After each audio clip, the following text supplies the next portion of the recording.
سپاہیوں تک تو حکم ہی نہیں پہنچا تھا۔ انکار کرنے والے سالار اور دیگر کمانڈر تھے۔ کمانڈروں میں کچھ ایسے تھے جو امراء کے پروردہ تھے۔ وہ اپنے دستوں کو تیاری کا حکم دینے لگے تو خلیفہ کے مخالف کمانڈروں نے انہیں خبردار کیا کہ انہوں نے سلطان ایوبی کے خلاف ہتھیار اٹھائے تو انہیں گھوڑوں کے پیچھے باندھ کر شہر میں گھسیٹا جائے گا۔ 3-4 کمانڈروں نے ایک دوسرے کے خلاف تلواریں نکال لیں۔ معاملہ خون خرابے تک پہنچنے والا تھا کہ زنگی کی بیوہ آن پہنچی۔ یہ عورت پاگلوں کی طرح بھاگ دوڑ رہی تھی۔ وہ گھوڑے پر سوار تھی۔ گھوڑا بری طرح ہانپ رہا تھا۔ وہ دیکھنے آئی تھی کہ فوج کیا کر رہی ہے، کہیں خانہ جنگی کی صورت تو پیدا نہیں ہو گئی۔ اس نے یہ منظر دیکھا کہ 3-4 کمانڈر تلواریں نکالے ایک دوسرے کو للکار رہے تھے اور دوسرے بیچ بچاؤ کر رہے تھے۔ ان میں توفیق جواد بھی تھا۔ زنگی کی بیوہ کو دیکھتے ہی وہ دوڑ کر اس تک گیا اور کہا، آپ یہاں کیا کر رہی ہیں؟ یہاں کیا ہو رہا ہے؟ اس عظیم مجاہدہ نے پوچھا۔ کیا فوج صلاح الدین ایوبی کے استقبال کے لیے جا رہی ہے یا مقابلے کے لیے؟ فوج نہیں جا رہی، توفیق جواد نے جواب دیا۔ ہم نے خلیفہ کے حکم کی تعمیل نہیں کی۔ یہ لوگ آپس میں لڑنا چاہتے ہیں۔ ان میں 2 خلیفہ کے وفادار ہیں۔ زنگی کی بیوہ گھوڑے سے کود کر اتری اور ان کمانڈروں کے درمیان آ گئی جو ایک دوسرے کو للکار رہے تھے۔ اس عورت نے اپنا سر ننگا کر دیا اور ان سے چلا کر کہا، بے غیرتو، پہلے اس سر کو تن سے جدا کرو۔ اپنی ماں کا سر اس مٹی میں پھینکو، پھر کافروں کی حمایت میں لڑنا۔ تم ان بیٹیوں کو بھول گئے ہو جنہیں کافر اٹھا کر لے گئے۔ تم اپنی ان بچیوں کو بھول گئے ہو جو کافروں کی درندگی سے مر چکی ہیں۔ تم کس جماعت کی حمایت کے لیے ایک دوسرے کے خلاف تلواریں نکالے ہوئے ہو؟ میرے بیٹے کے وفادار کافر ہیں۔ آؤ پہلے میری گردن اڑاؤ، پھر ایوبی کے مقابلے میں جانا۔ زنگی کی بیوہ کے آنسو بہ رہے تھے، منہ سے جھاگ پھوٹ رہی تھی۔ کمانڈروں نے تلواریں نیاموں میں ڈالنی اور سر جھکا کر ادھر ادھر ہو گئے۔ کیا فوج نے حکم عدولی کی ہے؟ یہ خلیفہ کے ایک مشیر کی گھبرائی ہوئی آواز تھی جس نے خلیفہ کے دربار میں سناٹا طاری کر دیا۔ محافظوں کے دستے باہر نکالو، ایک امیر نے غصے سے کہا۔ جم کر مقابلہ کرو۔ تھوڑی ہی دیر بعد محافظوں کے دستے تیار ہو گئے۔ اس وقت شہریوں کا ہجوم اور زیادہ بڑھ گیا تھا۔ عورتیں چلا رہی تھیں، دروازے کھول دو، ہماری عصمتوں کا پاسبان آیا ہے۔ مرد نعرے لگا رہے تھے۔ محافظ دستے کو آگے بڑھنے کا راستہ نہیں مل رہا تھا۔ اس وقت خلافت کا قاضی کمال الدین سامنے آ گیا۔ وہ خلیفہ کے دربار میں گیا۔ قاضی کی حیثیت سب سے اونچی اور قابل احترام سمجھی جاتی تھی۔ اس نے خلیفہ سے کہا کہ اگر اس نے صلاح الدین ایوبی کے مقابلے کے لیے اپنی فوج بھیجی تو شہری اس فوج پر ٹوٹ پڑیں گے۔ اس سے زیادہ تر نقصان شہریوں کا ہوگا، خانہ جنگی ہوگی۔ اپنے ہاتھوں اپنے بچوں اور عورتوں کو مروانے کے علاوہ سب سے بڑا نقصان یہ ہوگا کہ صلیبی فوج جو یہاں سے دور نہیں، کسی مزاحمت کے بغیر اندر آ جائے گی۔ پھر آپ رہیں گے نہ آپ کی خلافت، اینٹ سے اینٹ بچ جائے گی۔ شریعت کا حکم یہ ہے کہ بھائی بھائی کے خلاف نہیں لڑ سکتا۔ ذرا باہر آ کر لوگوں کی بےتابیاں دیکھیں۔ کیا آپ اس طوفان کو روک لیں گے؟ شہر کی چابی میرے حوالے کر دیں، قاضی کمال الدین نے کہا۔ چابی قاضی کے حوالے کر دی گئی۔ اس نے اپنے ہاتھوں شہر کا دروازہ کھولا۔ شہریوں کا ہجوم رکے ہوئے سیلاب کی طرح باہر نکلا۔ قاضی کمال الدین نے چابی سلطان ایوبی کے حوالے کی۔ سلطان ایوبی نے دوزانو ہو کر قاضی کے ہاتھ چومے اور اس کے ساتھ شہر میں داخل ہوئے۔ اور جب نور الدین زنگی کی بیوہ سامنے آئی تو سلطان ایوبی کی سسکیاں نکل گئیں۔ زنگی کی بیوہ ان سے لپٹ گئی اور بچوں کی طرح بلبلانے لگی۔ اس کی ہچکیاں تھم نہیں رہی تھیں۔ سلطان ایوبی کے سواروں پر عورتوں نے پھول پھینکے، بلائیں لیں اور انہیں جلوس میں اندر لے گئیں۔ قلعے کی چابی بھی سلطان ایوبی کے حوالے کر دی گئی۔ وہ سب سے پہلے اپنے گھر گئے۔ وہ دمشق کے رہنے والے تھے۔ بڑے جذباتی انداز سے اس پرانے سے مکان میں داخل ہوئے جہاں وہ پیدا ہوئے تھے۔ کچھ دیر آرام کرنے کے بعد انہوں نے فوج کے چھوٹے بڑے کمانڈروں کو اپنے مکان میں بلا لیا۔ ان کے ساتھ باتیں کر کے معلوم کیا کہ ان پر کس حد تک اعتماد کیا جا سکتا ہے۔ فوج کی حالت اور کیفیت پوچھی اور اپنے احکام جاری کیے۔ اسی دوران انہیں اطلاع ملی کہ خلیفہ اپنے وفادار مشیروں، وزیروں اور امیروں کے ساتھ لاپتہ ہو گیا ہے۔ فوج کے 2-3 اعلیٰ حکام بھی اس کے ساتھ فرار ہو گئے تھے۔ سلطان ایوبی فوراً اٹھے اور فرار ہونے والوں کے گھروں پر چھاپے مروا دیے۔ یہ گھر دراصل محل تھے۔ بھاگنے والے اپنی جانیں بچا کر بھاگے تھے۔ ان کا مال و دولت پیچھے رہ گیا تھا۔ حرم کی عورتیں، رقاصائیں اور عیش و عشرت کا سارا سامان پیچھے رہ گیا تھا۔ سلطان ایوبی نے اس تمام دولت پر قبضہ کر کے اس میں سے کچھ بیت المال میں دے دیا اور زیادہ تر غریبوں اور اپاہجوں میں تقسیم کر دیا۔ انہوں نے خلیفہ اور مفرور امراء وغیرہ کے تعاقب کی ضرورت محسوس نہ کی۔ انہوں نے مصر اور شام کی وحدت یعنی ایک سلطنت کا اعلان کر دیا اور اپنے بھائی تقی الدین کو دمشق کا امیر مقرر کر دیا۔ دوسرے حصوں کے لیے نئے گورنر مقرر کیے اور اس سلطنت کے استحکام اور دفاع کے انتظامات میں مصروف ہو گئے، مگر ان کی انٹیلیجنس کی رپورٹیں انہیں بتا رہی تھیں کہ ان کے امراء جو الملک الصالح کے وفادار تھے انہیں چین سے نہیں بیٹھنے دیں گے۔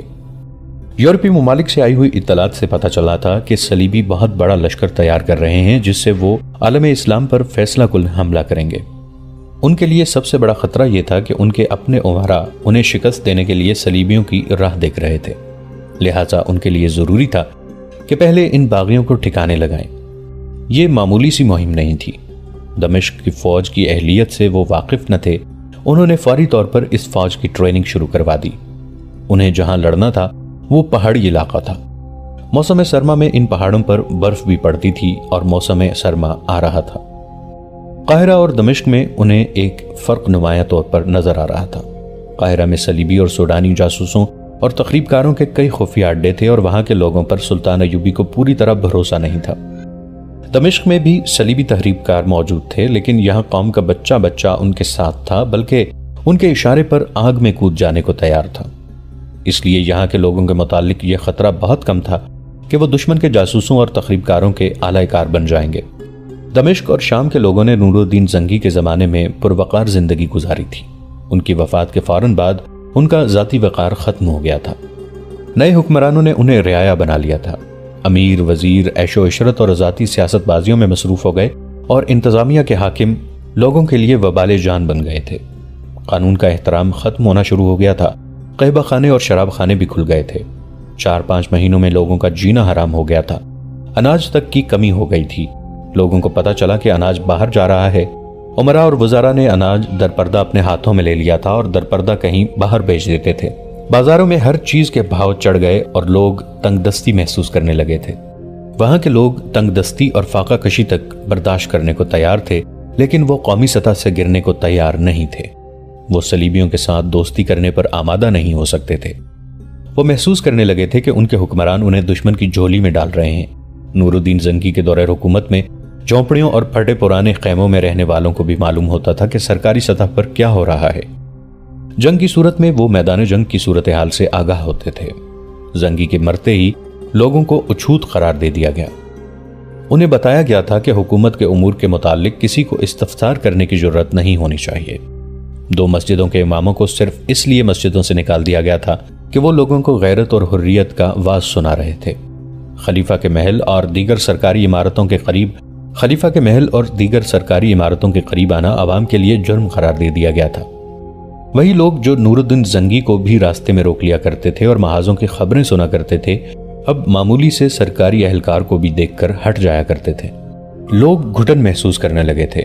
جہاد کے نعرے بھی مرتے جا رہے تھے۔ نعرے تو مر سکتے ہیں، جذبے اتنی جلدی نہیں مرا کرتے۔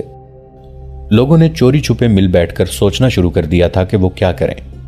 نور الدین زنگی کی بیوہ نے عورتوں کی ایک جماعت بنا لی تھی۔ ان حالات اور اس گھٹن میں انہیں اطلاع ملی کہ صلاح الدین ایوبی آ گئے ہیں اور فوج ساتھ لائے ہیں، تو وہ استقبال کے لیے باہر نکل آئے، اور جب انہیں پتا چلا کہ خلیفہ سلطان ایوبی کو اپنی فوج کے زور سے روکنا چاہتا ہے تو لوگ فوج پر ٹوٹ پڑنے کے لیے تیار ہو گئے۔ خلیفہ کے محافظ دستوں کی انہوں نے بہت بے عزتی کی تھی۔ یہی وجہ تھی کہ خلیفہ الملک الصالح اور اس کے حواری امیر چوروں کی طرح دمشق سے بھاگ گئے، اور اب لوگ سلطان ایوبی پر جانیں فدا کرنے کو بےتاب تھے۔ لوگوں کی اس جذباتی کیفیت نے سلطان ایوبی کا کام آسان کر دیا تھا۔ عورتوں میں قومی جذبہ پہلے سے ہی تھا، اب یہ جذبہ دہکتے انگارے بن گیا۔ جوان سال لڑکیوں کا ایک وفد سلطان ایوبی کے پاس گیا اور یہ عرضداشت پیش کی کہ لڑکیوں کو محاذ پر فوج کے ساتھ بھیجا جائے اور انہیں عسکری تربیت دی جائے۔ وہ زخمیوں کی مرہم پٹی کے علاوہ لڑنا بھی چاہتی تھیں۔ سلطان ایوبی نے ان کے جذبے کو سراہتے ہوئے کہا، مجھے جس روز تمہاری ضرورت پڑی تمہیں گھروں سے نکال لوں گا۔ ابھی تمہارا محاذ گھر ہے، میں تمہیں گھروں کا قیدی نہیں بنانا چاہتا۔ اگر تم مائیں ہو تو بچوں کو مجاہد بناؤ، اگر بہنیں ہو تو بھائیوں کو اسلام کے پاسبان بناؤ۔ میں تمہاری عسکری تربیت کا بندوبست کر دوں گا، مگر یہ نہ بھولنا کہ تمہیں گھروں کا نظام سنبھالنا ہے۔ ایسی چند اور باتیں کر کے انہیں جیسے کچھ یاد آ گیا ہو، انہوں نے کہا، ایک محاذ اور ہے جس پر تم کام کر سکتی ہو۔ تم نے سنا ہوگا کہ ہم نے خلیفہ کے محل اور امیروں اور وزیروں اور حاکموں کے گھروں سے بہت سی لڑکیاں برآمد کی ہیں۔ ان کی تعداد 2-3 نہیں 200-300 ہے۔ ہم نے انہیں آزاد کر دیا تھا۔ وہ یہیں کہیں شہر میں یا گرد و نواح میں ہوں گی۔ معلوم نہیں وہ کہاں کہاں کی رہنے والی تھیں اور اب کہاں کہاں خراب ہوتی پھر رہی ہیں۔ میں ان ذرا سے مسئلوں کی طرف توجہ نہیں دے سکتا۔ میرے سامنے بڑے بڑے اونچے پہاڑ کھڑے ہیں۔ میں یہ کام تمہارے سپرد کرتا ہوں کہ لڑکیوں کو تلاش کرو۔ ان میں بہت سی ایسی ہوں گی جنہیں خرید کر یا اغوا کر کے حرموں میں داخل کیا ہوگا۔ اب ان کا مستقبل یہی ہے کہ وہ خفیہ قہبہ خانوں میں چلی جائیں گی، سرائے میں مسافروں کی خدمت کریں گی اور ذلیل و خوار ہوتی رہیں گی۔ ان کے ساتھ کوئی شادی نہیں کرے گا۔ انہیں ڈھونڈو اور ان میں کھوئی ہوئی عزت از سر نو پیدا کر کے ان کی شادیوں کا انتظام کرو۔ لڑکیوں نے اس مہم کا آغاز کر دیا۔ انہوں نے اپنے گھروں کے مردوں کی مدد حاصل کی اور چند دنوں میں کئی ایک لڑکیاں برآمد کر کے انہیں اپنے گھروں میں رکھ کر ان کی تربیت شروع کر دی۔ ان بد نصیب لڑکیوں میں سحر نام کی ایک لڑکی تھی جسے زبردستی رقاصہ بنایا گیا تھا۔ اسے ایک امیر کے گھر سے برآمد کر کے رہا کیا گیا تھا۔ اس نے ایک غریب سے گھرانے میں پناہ لے رکھی تھی۔ اتفاق سے لڑکیوں کو پتہ چلا تو اسے وہاں سے لے آئیں۔ اس نے جب دیکھا کہ دمشق کی لڑکیاں باقاعدہ فوج کی طرح کام کر رہی ہیں تو اس کی سوئی ہوئی غیرت بیدار ہو گئی اور اس میں جذبہ انتقام بھی پیدا ہو گیا۔ اس نے لڑکیوں کو بتایا کہ اس کے ساتھ کی ایک رقاصہ سرائے کے مالک کے پاس ہے۔ سحر سرائے کے مالک کو جانتی تھی۔ اس نے بتایا کہ یہ آدمی صلیبیوں کا جاسوس ہے۔ اس نے ایک تہہ خانہ بنا رکھا ہے جہاں فدائی اور حشیشین اور صلیبی جاسوس راتوں کو جاتے ہیں۔ رقص ہوتا ہے اور شراب کے مٹکے خالی ہوتے ہیں۔ سحر کو بھی ایک رات وہاں لے جایا گیا تھا۔ اس نے کہا، میں ان جاسوسوں کو پکڑوا سکتی ہوں لیکن میں انہیں پکڑوانا نہیں چاہتی۔ سرائے کے مالک کو ان کے ساتھ اپنے ہاتھوں قتل کرنا چاہتی ہوں، مگر یہ کام میں اکیلی نہیں کر سکتی، تم میرا ساتھ دو۔ لڑکیاں تیار ہو گئیں۔ انہوں نے ایک منصوبہ تیار کر لیا۔ اس کے مطابق ایک شام سحر پردے میں سرائے کے مالک کے پاس چلی گئی اور وہ اسے دیکھ کر بہت خوش ہوا۔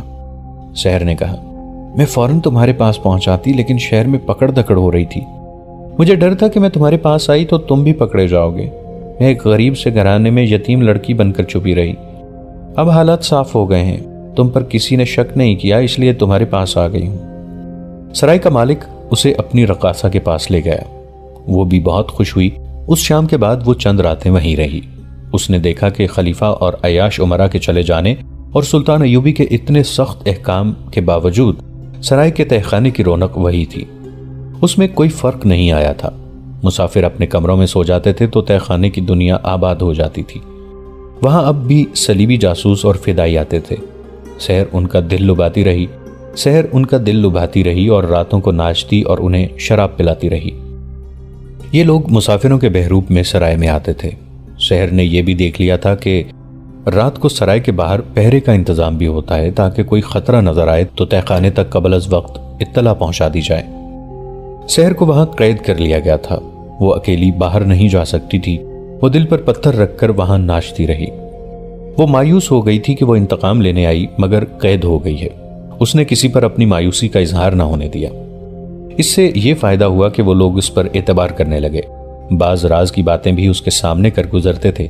ایک رات تہہ خانے کی محفل میں ایک صلیبی جاسوس نے سرائے کے مالک سے کہا، ہم ان دو لڑکیوں سے اکتا گئے ہیں، کوئی نئی چیز لاؤ۔ سحر اور دوسری رقاصہ بھی وہیں تھیں۔ دوسری رقاصہ کو تو افسوس ہوا ہوگا۔ سحر کو امید کی ایک کرن نظر آ گئی۔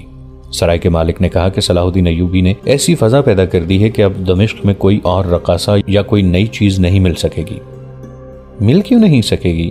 سحر نے کہا، جن ناچنے گانے والیوں کو امیروں کے گھروں سے پکڑ کر آزاد کروایا گیا تھا وہ بھی یہی ہیں، میری طرح وہ بھی چھپی ہوئی ہیں، مگر تم لوگ مجھے 2-3 روز کے لیے باہر جانے دو تو میں انہیں پردہ دار خواتین کے بھیس میں یہاں لے آؤں گی۔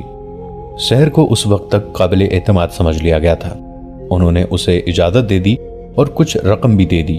صبح ہوئی تو سحر پردے میں باہر نکل گئی۔ 4-5 روز بعد سرائے کے چور دروازے سے 8 مستورات داخل ہوئیں اور سرائے کے مالک کے کمرے میں چلی گئیں۔ مستورات نے برقع نما لبادے اوڑھ رکھے تھے جن میں ان کے چہرے چھپے ہوئے تھے۔ کمرے میں آ کر سب نے نقاب اٹھا دیا۔ سرائے کے مالک نے آنکھیں مل کر انہیں دیکھا۔ اسے یقین نہیں آ رہا تھا کہ یہ سب جوان لڑکیاں تھیں اور ایک سے بڑھ کر خوبصورت تھی۔ ان کے ساتھ سحر تھی۔ اس نے بتایا کہ ان میں سے کون کس کے پاس تھی اور یہ بھی بتایا کہ ان کا رقص دیکھ کر اور گانا سن کر تم پر مدہوشی طاری ہو جائے گی۔ اس نے کہا، آج رات اپنے تمام دوستوں کو تہ خانے میں بلا لو۔ سرائے کا مالک پاگلوں کی طرح اٹھ دوڑا۔ وہ اپنے ساتھیوں کو رات تہ خانے میں آنے کو کہنے گیا تھا۔ سحر لڑکیوں کو دوسری رقاصہ کے پاس لے گئی۔ وہ رقاصہ انہیں دیکھ کر حیران ہوئی کہ وہ ان میں سے کسی کو بھی نہیں جانتی تھی۔ اس رقاصہ نے ایک لڑکی کے ساتھ اپنی مخصوص اصطلاحوں میں بات کی تو وہ لڑکی ذرا جھینپ گئی۔ سحر نے اسے کہا، یہ ڈری ہوئی ہے، میں انہیں زمین کے نیچے سے نکال کر لائی ہوں۔ رات کو ان کا فن دیکھ کر تم سمجھ جاؤ گی کہ یہ کون ہے اور کہاں سے آئی ہیں۔ وہ رقاصہ مطمئن نہ ہوئی۔ اسے شک سا ہوا۔ اسے کچھ شک ہوتا یا نہ ہوتا، اسے یہ دیکھ کر افسوس ضرور تھا کہ ان لڑکیوں کے سامنے اس کی قدر و قیمت ختم ہو گئی ہے۔ اس نے سحر کو اپنے کمرے میں لے جا کر کہا، معلوم ہوتا ہے تمہارا دماغ خراب ہو گیا ہے۔ یہ نئی لڑکیاں ہیں اور خوبصورت بھی ہیں۔ ان کے مقابلے میں ہم دونوں بہت پرانی نظر آئیں گی۔ ہماری قیمت اتنی گر جائے گی کہ یہ لوگ ہمیں پرانے سامان کی طرح اٹھا کر باہر پھینک دیں گے۔ تم انہیں کہاں سے لائی ہو؟ کیوں لے آئی ہو؟ تم نے بہت بڑی غلطی کی ہے۔ میں دراصل اپنی مشقت کم کرنا چاہتی ہوں، سحر نے جواب دیا۔ ان کے آ جانے سے ہم دونوں کا کام کم ہو جائے گا۔ دوسری رقاصہ اس کی یہ دلیل نہیں مان رہی تھی۔ سحر کے پاس کوئی اور دلیل نہیں تھی جس سے وہ اسے مطمئن کرتی۔ دونوں میں تکرار ہو گئی۔ دوسری رقاصہ غصے میں آ گئی اور بولی، میں سرائے کے مالک سے کہوں گی کہ یہ لڑکیاں ناچنے والی نہیں، یہ عصمت فروش لڑکیاں ہیں جنہیں اس نازک جگہ نہیں آنا چاہیے، کیونکہ یہ تہ خانے کے راز کو خطرے میں ڈال سکتی ہیں۔ ان نوجوان لڑکیوں کا کیا بھروسہ؟ یہ رقاصہ بہت تجربہ کار اور چالاک تھی۔ اس نے سحر کی زبان بندی کر دی، پھر بھی سحر اس کی بات نہیں مان رہی تھی۔ اس رقاصہ نے آخر یہ دھمکی دی کہ اگر تم انہیں یہاں سے چلتا نہیں کرو گی تو میں یہاں آنے والوں کو یہ کہہ کر جہاں سے آنے سے روک دوں گی کہ تم انہیں گرفتار کرانے کے لیے ان لڑکیوں کا جال پھیلا رہی ہو۔ سحر پریشان ہو گئی۔ دوسری رقاصہ غصے میں باہر جانے کو اٹھی اور دروازے کی طرف چلی۔ سحر نے بڑی پھرتی سے اپنی قمیض کے نیچے ہاتھ ڈالا اور کمر بند سے خنجر نکال کر دوسری رقاصہ کی پیٹھ میں گھونپ دیا۔ وہ زخم کھا کر گھومی تو سحر نے خنجر اس کے دل میں اتار دیا اور دانت پیس کر کہا، میں تجھے قتل نہیں کرنا چاہتی تھی، بدبخت، تجھے بھی میرے ہی ہاتھوں مرنا تھا۔ اس نے اسی کے کپڑوں سے خنجر صاف کیا۔ رقاصہ کی لاش پر اس نے پلنگ سے بستر اٹھا کر پھینک دیا اور دروازہ باہر سے بند کر کے اپنے کمرے میں چلی گئی۔ اپنے خون آلود کپڑے بدلے اور خنجر کمر بند میں اڑس کر قمیض کے نیچے چھپا دیا۔ رات سرائے کے مالک کے علاوہ 6 آدمی تہ خانے کے اس کمرے میں آئے جہاں رقص اور شراب کا دور چلا کرتا تھا۔